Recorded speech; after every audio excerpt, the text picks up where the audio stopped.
Hi there, I'm Ariel Katumbela and welcome to my channel. So in my previous video, I spoke a little bit about what it looks like to discover your purpose.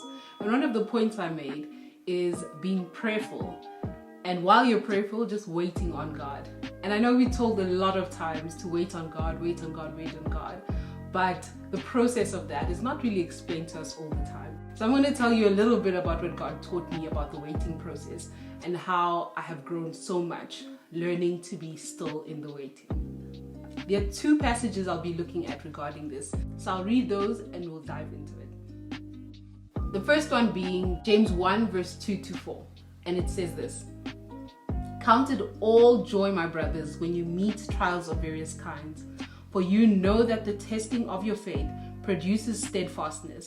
And let steadfastness have its full effect, that you may be perfect and complete, lacking nothing." I just want to zoom into verse 4 a little bit. It says, "And let steadfastness have its full effect, that you may be perfect and complete, lacking nothing." Some versions say, "Let endurance take its course." And what this means is going the full journey without giving up halfway. I had a situation recently where I just knew the promises of God. I know what He's been saying. I know that He has all these promises, but they just felt so distant and so far from my reach. And I prayed to God very honestly, and I was like, "God, I know what you've said, but right here, right now, I am tired. I don't think I have what it takes for me to go further." And the picture God gave me was one of a marathon.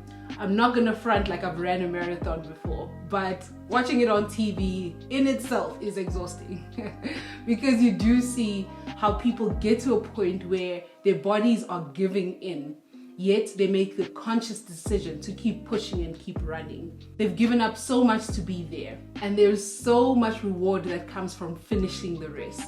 The prize is so much greater than the suffering, whether it's a medal, a cash prize, or just bragging rights to say, "I have finished this marathon and I can say I've stood the test of endurance."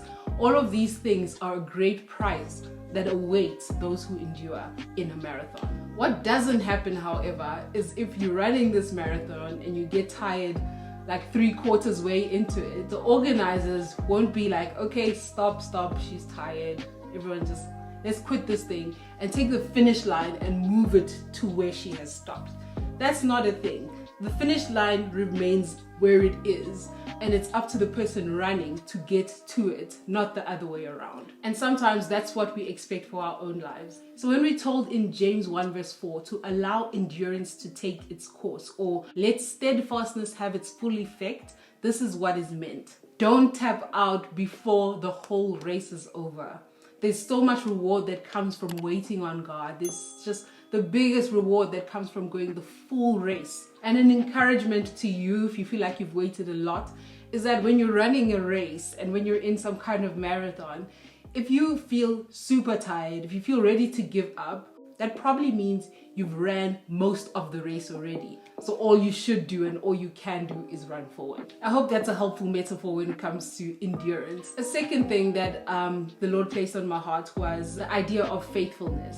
In the waiting season, there's always an instruction. There's always something that God has already told us to do. And unless we finish that, God is too faithful and too kind to take us forward without allowing us to complete the purpose of that season, that waiting season. Psalm 37 verse 3-5 depict this really well for me. It says, "Trust in the Lord and do good.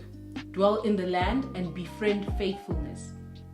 Delight yourself in the Lord and He will give you the desires of your heart." That line in verse 3 that says, "Dwell in the land and befriend faithfulness," is so important. While you're in the waiting space, develop the habits that you will need for the time that you move out of that waiting. Dwell in the land and befriend faithfulness. Let faithfulness be your friend. Let faithfulness be your norm. And verse 4 says, "Delight yourself in the Lord and He'll give you the desires of your heart." Even in the waiting, you already have the greatest promise ever, and that's relationship with Jesus.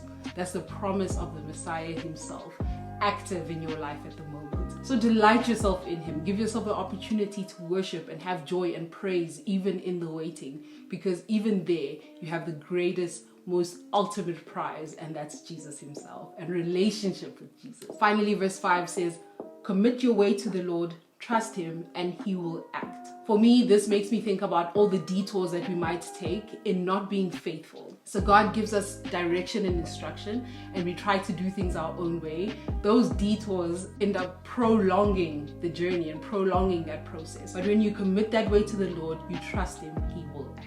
I hope this was helpful, and I know it's so hard to wait and it's so hard to trust God, but in the end it will be so worth it. Keep trusting God, keep developing faithfulness in the season of waiting, and run the race with endurance. Thank you for watching, and see you in the next video.